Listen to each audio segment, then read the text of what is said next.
من الشيطان الرجيم. بسم الله الرحمن الرحيم. يا أيها الذين آمنوا إن تتقوا الله يجعل لكم فرقانا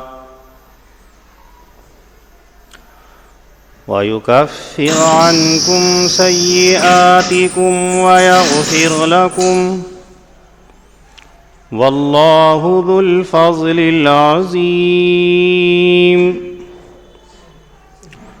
وإذ يمكر بك الذين كفروا ليثبتوك أو يقتلوك أو يخرجوك ويمكرون ويمكر الله والله خير الماكرين. صدق الله العظيم.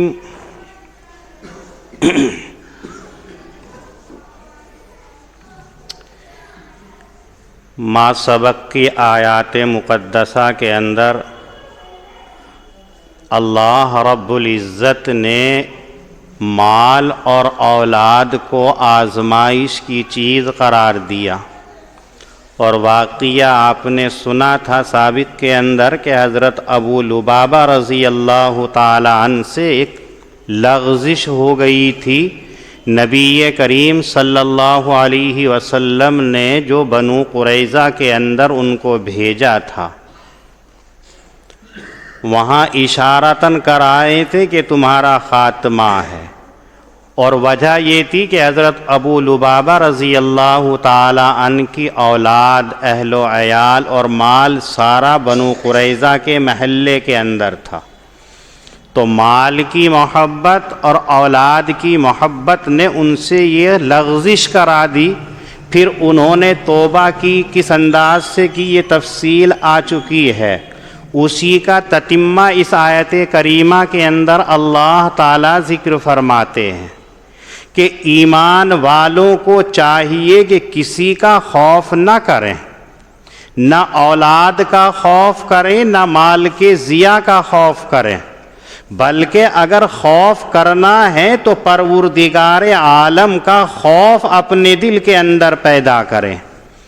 اگر اللہ کا خوف تمہارے دل کے اندر آ جائے گا تو پھر اس صورت کے اندر نہ کسی کا کوئی خطرہ ہوگا، بلکہ تمام چیزیں تمہاری اللہ کی نگرانی اور حفاظت کے اندر آ جائیں گی.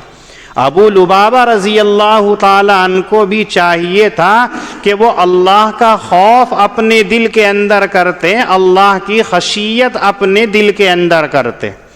اگر ایمان کے ساتھ ساتھ خوف خداوندی، اللہ کا خوف دل کے اندر آ جائے تو پھر انسان کی تمام ضروریات اللہ رب العزت کے ذمے ہو جاتی ہیں اور اس کو انجام دے دیتے ہیں. تو مال ہو یا اولاد ہو، بظاہر لوگ اس کی محبت کے اندر غلط کام کر جاتے ہیں، لیکن ہونا یہ چاہیے کہ جب اللہ نے تمہیں یہ دونوں نعمتوں سے نواز دیا، آپ کو ضرورت تھی دنیا کے اندر اسباب کی جو آپ کی خوشحالی کا ضامن بنتی، آپ کو ضرورت تھی مال کی جو اسباب تھے آپ کی خوشحالی اور شادمانی کا، تو اللہ نے اس دولت سے تمہیں نواز دیا تو تمہارا کام تھا کہ زیادہ سے زیادہ اللہ کے قریب ہو جاتے اور اس کا حق ادا کرتے. پھر بڑھاپے کے سہارے کے لیے آپ کو اپنے وارث کی ضرورت پڑتی ہے، اپنی نسل کو آگے چلانے کے لیے آپ کو بچے کی ضرورت پڑتی ہے، اولاد کی ضرورت پڑتی ہے. تو پروردگار نے تمہیں اولاد سے نواز دیا ہے، تو اب اس کے اوپر آپ کو اللہ کا جتنا شکر ادا کرنا چاہیے، اللہ کا جتنا حق ہے اس کو ادا کرنا چاہیے، یہ آپ کے اوپر ضروری تھا. لیکن ہوتا یہ ہے جب مال کی کثرت ہو جاتی ہے، اولاد ہو جاتی ہے، تو انسان اس کے اندر آزمائش میں مبتلا ہو جاتا ہے۔ محبت مال کے اندر اور محبت اولاد کے اندر جو اللہ رب العزت کا حق ہے آدمی اس سے بھول کر جاتا ہے۔ آپ نے دیکھا کہ اگر آپ کے پاس مال ہے تو جائز امور کے اندر خرچ کرنے کے لیے آپ کو سوچنا پڑتا ہے، اور اگر کوئی ایسا کام ہے کہ جو بظاہر اچھا کام نہیں ہے بلکہ اس صورت کے اندر ہے کہ وہ گناہ اور معاصی کا ہے تو دل کھول کر کے آپ خرچ کرتے رہتے ہیں۔ آپ ہی کوئی شادی تقریبات کا کوئی فنکشن ہو جائے، کوئی تقریب ہو جائے تو آپ کے پاس پیسے آ جائیں گے، اور اگر کوئی ضرورت مدرسے کی، مسجد کی یا دین کی یا رفاہی کاموں کی آ جائے تو وہاں ہماری پیشانی کے اوپر شکن پڑ جاتی ہے۔ معلوم یہ ہوا کہ اللہ نے جو مال دیا ہے اس مال کی محبت کے اندر ہم آ کر کے اس کا حق ادا نہیں کرتے ہیں۔ اسی طریقے سے اولاد ہے کہ اولاد اگر غلط کام کر لیتی ہے، غلط کام کر کے آ جاتی ہے تو بجائے نصیحت کرنے کے یا بچے کو سمجھانے کے یا ڈانٹنے کے اس کی محبت میں آ کر کے سامنے والے کے اوپر زیادتی کر بیٹھتے ہیں۔ یہ نتیجہ ہوتا ہے کہ اللہ فرما رہے ہیں انما اموالکم و اولادکم فتنہ، یہ دونوں کی دونوں چیزیں آزمائش کی ہیں۔ یہاں دیکھا جائے گا کہ تم مال کو صحیح مصرف کے اندر خرچ کر رہے ہو یا نہیں، اولاد کو دیکھا جائے گا کہ تم تربیت ان کی صحیح کر رہے ہو یا نہیں۔ اگر ہم اپنے گریباں کے اندر جھانک کر کے دیکھتے ہیں تو اس صورت کے اندر ہم یہاں صفر نظر آتے ہیں، نہ مال کا صحیح استعمال ہم سے ہوتا ہے اور نہ اولاد کی صحیح رہنمائی اور تربیت ہوتی ہے۔ اسی واسطے اللہ فرما رہے ہیں کہ یہ دونوں کی دونوں چیزیں، اولاد بھی صحیح طریقے سے اور مال بھی صحیح طریقے سے تبھی ہوگا جب تم اللہ کا خوف اپنے دلوں کے اندر پیدا کر لو گے۔ اللہ کہتے ہیں یا ایھا الذین آمنوا ان تتقوا اللہ، اے ایمان والو اگر تم اللہ سے ڈرتے رہو گے۔ یہ اللہ سے ڈرنا اور اللہ کا تقوی کیا چیز ہے؟ ایک موقع پر نبی کریم صلی اللہ علیہ وسلم نے حضرات صحابہ کو نصیحت کرتے ہوئے یوں کہا تھا کہ اے لوگوں میں تمہیں نصیحت کرتا ہوں، وصیت کرتا ہوں کہ تم اللہ کا تقوی اپنے اوپر لازم پکڑ لو۔ علیکم بالتقوی۔ حضرات صحابہ نے پوچھا تھا مت تقوی یا رسول اللہ، تقوی کس چیز کا نام ہے، تقوی کیا ہے؟ تو آقا صلی اللہ علیہ وسلم نے 3 مرتبہ انگلی سے اشارہ کیا، التقوی ہا ہنا، التقوی ہا ہنا، التقوی ہا ہنا، کہ تقوی دل کے اندر اللہ کے خوف کا نام ہے، اللہ کی خشیت کا نام ہے، اللہ سے ڈرنے کا نام ہے۔ آپ زبان سے کتنا ہی کہتے رہو کہ میں اللہ سے ڈرتا ہوں، لیکن حقیقت یہ ہے کہ دل کے اندر اللہ کا خوف نہیں ہے، اللہ کا ڈر نہیں ہے، تو زبان سے کہنے سے کیا فائدہ ہوگا؟ آپ نے تقریروں کے اندر، نصیحتوں کے اندر، وعظوں کے اندر سنا ہوگا کہ کسی عارف سے ایک شخص نے یہ کہا کہ آپ مجھے کوئی ایسی نصیحت کر دیجئے جو میرے لیے جامع ہو، ایسی نصیحت کر دیجئے کہ جس کے ذریعے سے میں اللہ کا نیک بندہ بن جاؤں، ایسی نصیحت کر دیجئے کہ جو میری دنیا اور آخرت کے لیے بہترین ذریعہ بن جائے۔ تو انہوں نے یہ کہا کہ تم اللہ سے اتنے ڈرا کرو جتنے اپنے باپ سے ڈرتے ہو، جتنے اپنے باپ سے تمہیں ڈر اور خوف ہوتا ہے اتنے بس تم اللہ سے ڈرنے والے ہو جاؤ تو تم نیک ہو جاؤ گے۔ اس نے ان کی نصیحت کو کمتر درجے کی سمجھا کہ کہاں تو میرا باپ گنہگار ہے، جرموں کے اندر رہتا ہے، معاصی کا ارتکاب کرتا ہے، اور کہاں اللہ رب العزت خالق کائنات کی ذات ہے جو تمام عیوب سے منزہ اور مبرہ ہے۔ میرے باپ کو رب سے کیا نسبت ہے؟ اللہ کو میرے باپ کی برابر بنا کر کے کہا جا رہا ہے کہ اتنا ڈر جاؤ جتنے اپنے باپ سے ڈرتے ہو۔ تو کہا حضرت کوئی اور نصیحت کیجیے۔ تو ان بزرگوں نے کہا کہ یہ بات نہیں جو تم نے سمجھا ہے، بلکہ یہ دیکھو کہ اگر تم چوری کر رہے ہو اور کسی نے آ کر کے اطلاع کر دی کہ تمہارے باپ آ رہے ہیں، والد آ رہے ہیں، تو بتاؤ تم چوری کرو گے کہ نہ بالکل نہیں کرنے کا ہوں۔ اگر تم کسی لڑکی کو چھیڑ رہے ہو، ستا رہے ہو، اور کسی نے آ کر کے بتا دیا کہ تمہارے باپ کا ادھر سے گزر ہونے والا ہے، کیا بتاؤ جب بھی لڑکی کو چھیڑو گے؟ اگر تم شراب پی رہے ہو اور کسی نے اطلاع کر دی کہ تمہارے باپ آ رہے ہیں، کیا ان کی وجہ سے بھی تم شراب پیو گے؟ کہا کیسے؟ اپنے باپ کے سامنے میں کیسے شراب پی سکتا ہوں؟ اپنے باپ کے سامنے کسی لڑکی کو میں کیسے چھیڑ سکتا ہوں؟ اپنے باپ کی موجودگی کے اندر میں غلط کام کیسے کر سکتا ہوں؟ تو انہوں نے کہا کہ سوچو، اللہ رب العزت تمہیں دیکھ رہے ہیں۔ اللہ قرآن کریم میں کہتے ہیں ان اللہ علیم حفیظ، اللہ تعالیٰ ہر چیز کو جاننے والے ہیں، حفاظت کرنے والے ہیں۔ اللہ کے بارے میں کہا جاتا ہے سمیع علیم، اللہ تعالیٰ دیکھنے والے جاننے والے ہیں۔ اللہ کے بارے میں کہا جاتا ہے سمیع خبیر، اللہ تعالیٰ سننے والے ہیں اور باخبر ہیں۔ جب کوئی چیز اللہ تعالیٰ کے احاطے علم سے باہر نہیں ہے، تمام چیزوں کے اوپر اللہ کا علم محیط ہے، تمام چیزوں کو ہمہ وقت اللہ دیکھتے رہتے ہیں، تو تم اس کو دیکھ کر کے بھی اندیکھا کر کے اس کے سامنے چوری کر رہے ہو، زنا کر رہے ہو، عیاشی کر رہے ہو، غلط کام کر رہے ہو، تو بتاؤ اپنے باپ سے تو ڈرتے ہو لیکن باپ کے رب سے نہیں ڈرتے ہو، تو معلوم یہ ہوا کہ تم اللہ سے اتنا بھی نہیں ڈرتے جتنا کہ اپنے گنہگار باپ سے ڈرتے ہو۔ اس لیے اگر کوئی آدمی اتنا ڈر جائے کہ اللہ ہر وقت دیکھ رہا ہے تو کبھی کوئی گناہ نہیں کر سکتا ہے۔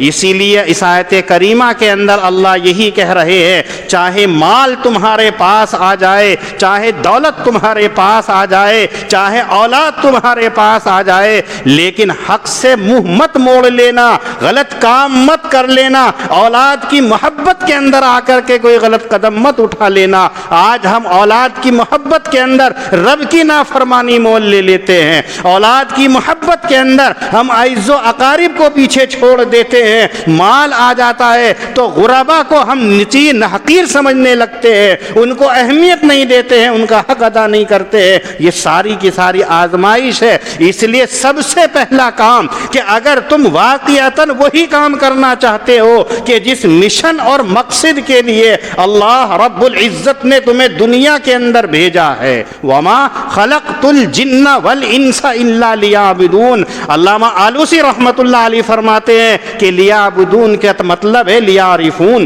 کہ اللہ کی معرفت حاصل کر لو، اللہ کو پہچان لو۔ اسی لیے انسانوں کو اور جناتوں کو پیدا کیا ہے، اور اللہ کی پہچان تبھی ہوگی جب پہلے اللہ کا خوف ہمارے دلوں کے اندر ہوگا، اللہ کا ڈر ہمارے دلوں کے اندر ہوگا، تو یہ چیزیں ہمارے اندر آئیں گی۔ اس آیت کریمہ کے اندر اللہ یہ کہتے ہیں کہ اگر تم نے اللہ کا خوف اپنے دلوں کے اندر، ہمارا ڈر اپنے دلوں کے اندر پیدا کر لیا، تو 3 انعامات سے تمہیں نوازا جائے گا۔ اگر اللہ کا خوف ہمارے دلوں کے اندر آ گیا تو رب کریم یہ کہتے ہیں کہ 3 نعمتوں سے تمہیں نواز دیا جائے گا۔ اور اللہ نعمتوں کے سلسلے کے اندر ایک جگہ یہ فرما کر کے آئے ہیں کہ لَإِن شَكَرْتُمْ لَأَزِيدَنَّكُمْ، اگر تم ہماری نعمتوں کا شکر ادا کرو گے، ہمارے انعامات کی قدردانی کرو گے، لَأَزِيدَنَّكُمْ، اضافہ کرتے چلے جائیں گے، بڑھاتے چلے جائیں گے۔ اس لیے یہاں دیکھیں کہ اگر ہم نے تقوی اختیار کر لیا تو پہلی نعمت اللہ تعالیٰ فرما رہے ہیں يَجْعَلْ لَكُمْ فُرْقَانًا،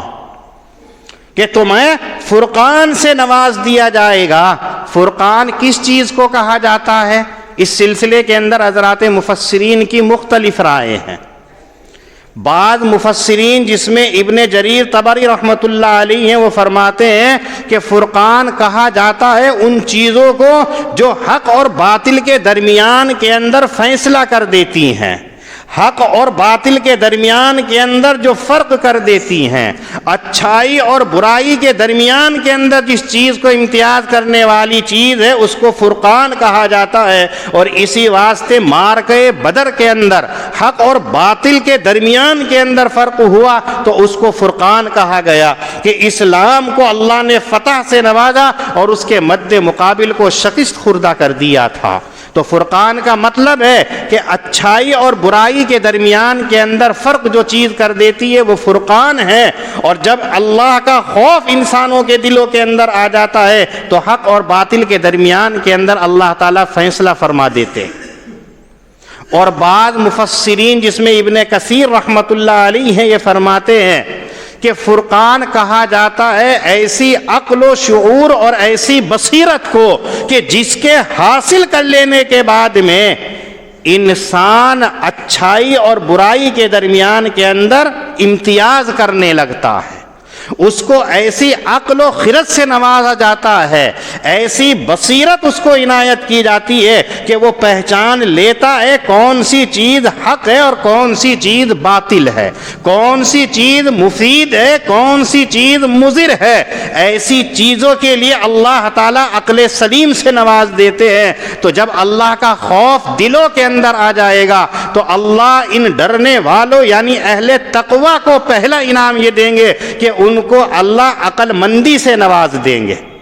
ان کو اللہ تعالیٰ بصیرت سے نواز دیں گے، اور جب اللہ انسان کو بصیرت سے نواز دیں گے تو وہ خطا نہیں کر سکتا ہے۔ آپ دیکھیے معمولی سی چیز ہے، اگر آپ کو راستہ معلوم ہے یہاں سے گھنٹہ گھر جانے کا تو آپ آسانی کے ساتھ میں بغیر بھٹکے ہوئے، بغیر راستے سے الگ ہوئے کسی کو تکلیف پہنچائے ہوئے، وقت کو بچاتے ہوئے آرام سے گھنٹہ گھر پہنچ جائیں گے۔ اور اگر آپ کو راستہ معلوم نہیں ہے اور گھنٹہ گھر جانا ہے تو آپ بجائے 1 گھنٹے کے 4 گھنٹے میں پہنچیں گے، اور بجائے فائدہ ہونے کے نقصان بھی ہو سکتا ہے۔ راستے کے اندر خطرات آئیں گے، کوئی غلط رہنمائی کر دے گا، آپ کسی ایسی جگہ پہنچ جائیں گے جہاں جان کا بھی خطرہ ہو سکتا ہے۔ لیکن جب آپ کو راستہ معلوم ہو جائے گا تو بھٹکانے والا آپ کو بھٹکا نہیں سکتا ہے۔ یہی اہل تقوی کا پہلا کام ہے کہ ان کو اللہ تعالیٰ ایسی بصیرت سے نواز دیتے ہیں، ایسی عقل سے نواز دیتے ہیں، ایسا شعور انہیں عنایت کر دیتے ہیں کہ اب وہ پہچان لیتے ہیں کہ ہمارے لیے کیا چیز مفید ہے اور کیا مفید نہیں ہے، کیا چیز ہمارے لیے بہتر ہے اور کیا بہتر نہیں ہے۔ اور ہر انسان چاہتا ہے کہ وہ عقل مند ہو، کوئی یہ نہیں چاہتا کہ کم عقل، بے وقوف سے کم عقل بھی ہوگا وہ بھی اپنے آپ کو عقل مند سمجھتا ہے، لیکن حقیقی معنی کے اندر اہل عقل وہی لوگ ہوتے ہیں کہ جن کے دلوں کے اندر اللہ کا خوف پیدا ہو جاتا ہے۔ یہ اللہ تعالیٰ انعام نوازتے ہیں کہ ان کو ایسی عقل دے دیتے ہیں۔ اور دوسری چیز ہے وَيُكَفِّرْ عَنْكُمْ سَيِّئَاتِكُمْ، جو اللہ کا خوف اپنے دلوں کے اندر رکھ لیتے ہیں، پھر اللہ تعالیٰ دوسرا انعام یہ کرتے ہیں انہوں نے جتنی خطائیں کر رکھی ہیں، جتنی غلطیاں کر رکھی ہیں، وہ تمام کی تمام اللہ تعالیٰ معاف فرما دیتے ہیں۔ کوئی انسان یہ دعویٰ نہیں کر سکتا ہے کہ میں تمام گناہوں سے، تمام خطاؤں سے، تمام قصوروں سے، تمام جرموں سے میں پاک ہوں۔ انسان خطا کا پتلا بنا ہوا ہے، خطا ہی کرتا رہتا ہے، غلطیاں کرتا رہتا ہے، گناہ اور معاصی کرتا رہتا ہے، حتیٰ کہ اگر عبادت بھی کر رہا ہے تو اس کی عبادت کے بارے میں بھی یہ معلوم نہیں ہے کہ اس کی عبادت صحیح ہے یا نہیں ہے۔ ہم نماز پڑھتے ہیں لیکن نماز پڑھنے کے بارے میں ہمیں یہ معلوم نہیں ہے کہ یہ نماز عند اللہ مقبول ہوئی یا نہیں ہوئی۔ ہم نیک کام کرتے ہیں لیکن ہمیں یہ معلوم نہیں ہے کہ یہ بارگاہ رب العزت کے اندر شرف قبولیت سے نوازا گیا ہے یا نہیں نوازا گیا ہے، یہ معلوم نہیں ہوتا ہے۔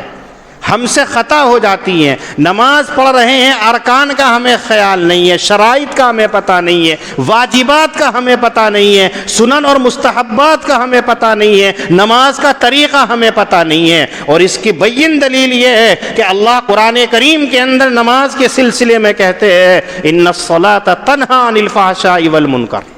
نماز ہر غلط کام سے روک دیتی ہے۔ یہ قرآن کریم نے نماز کی خصوصیت بیان کی کہ جو نمازی ہوگا وہ غلط کام نہیں کر سکتا ہے، وہ گناہ کا کام نہیں کر سکتا ہے، معصیت نہیں کر سکتا ہے۔ اس کے برخلاف ہم نماز پڑھ کے چوری بھی کر رہے ہیں، نماز پڑھ رہے ہیں ہم عیاشی بھی کر رہے ہیں، نماز پڑھ رہے ہیں ہم لوگوں کو دھوکہ بھی دے رہے ہیں، نماز پڑھ رہے ہیں نافرمانی بھی ہم کر رہے ہیں۔ تو معلوم یہ ہوا کہ ہم نماز پڑھنے کے باوجود ان گناہوں کے اندر ملوث ہے۔ تو یا تو قرآن کریم کی آیت غلط جو غلط کاموں سے روکنے کے لیے نماز کو بتلاتی ہے،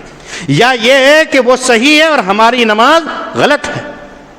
یہ یقین کامل ہے کہ اللہ نے قرآن کریم کے اندر جو ذکر کر دیا وہ غلط نہیں ہو سکتا ہے۔ قرآن کریم کی آیت غلط ہو ہی نہیں سکتی ہے، یقیناً نماز غلط کاموں سے روک دیتی ہے، تو اس کا مطلب یہ نکل کے آتا ہے کہ ہماری نمازوں کے اندر وہ طریقہ نہیں ہے جو شان صلاۃ ہونا چاہیے، ہمارا طریقہ وہ نہیں ہے جو نبی صلی اللہ علیہ وسلم نے ہمیں بتایا ہے۔ ہم نماز پڑھ رہے ہیں تو ہمیں نماز کا خیال ہی نہیں ہے، نماز کا پتہ ہی نہیں ہے، نماز کے طریقے کا علم نہیں ہے، جس کا نتیجہ یہ ہوتا ہے کہ نماز پڑھنے کے باوجود نماز کے انوار و برکات ہمارے اندر نہیں آ رہی ہیں۔ یہ اسی لیے کہ ہم سے گناہ، لیکن اس کے باوجود رب کریم اتنا مہربان ہے کہ ہماری غلط نمازوں کو بھی مقبول فرماتا ہے۔ وہ یہ ہے کہ تم تقوی اختیار کر لو۔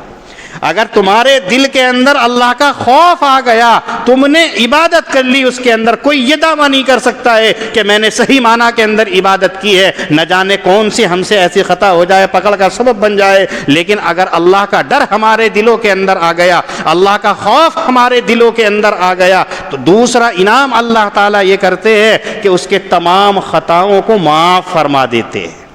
آج ہم سب سے یہ کہتے ہیں کہ ہمارے گناہوں کے لیے دعا کیجیے، انتقال ہو گیا ہے تو اس کے لیے دعائے مغفرت، لیکن اگر ہم نے اپنے دلوں کے اندر اللہ کا خوف پیدا کر لیا تو مرنے سے پہلے ہی ہماری اللہ تعالیٰ ساری خطائیں معاف فرما دیں گے، ساری چیزیں اللہ تعالیٰ ہماری دور فرما دیں گے۔ یہ اللہ رب العزت یہ فرما رہے ہیں۔ اور تیسرا انعام اللہ تعالیٰ فرما رہے ہیں وَيَغْفِرْ لَكُمْ۔ آخرت کے اندر جہاں اللہ رب العزت مسند کے اوپر جلوہ افروز ہوں گے، میدان محشر کی ہولناکی ہوگی، اولین و آخرین کا مجمع ہوگا، اور شان اللہ رب العزت کی کیا ہوگی کہ سامنے جتنی مخلوق ہوگی ان کی جرت اور مجال یہ نہیں ہوگی کہ اپنے رب کے سامنے نظر بھی اٹھا سکے۔ قرآن کریم کہتا ہے لا یملکون منہ خطابا،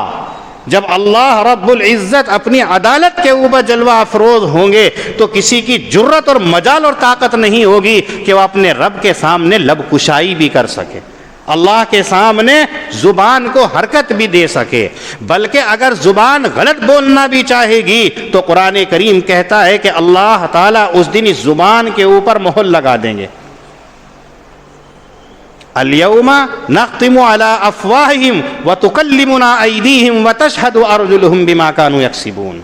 اس دن کے اندر انسان کی زبان کو بند کر دیا جائے گا، اس کے اعضاء سے معلوم کیا جائے گا۔ ہماری زبان تو خطا کر سکتی ہے چونکہ اس نے غلط کام کیا ہے، تو جیسے دنیا کے اندر ہمارا یہ معمول ہے کہ ہم دوسرے کو ایک دم سے جھوٹ بول دیتے ہیں، ہم نے غلط کام کیا سامنے والے سے کہہ دیتے نہیں ہم نے نہیں کیا ہے،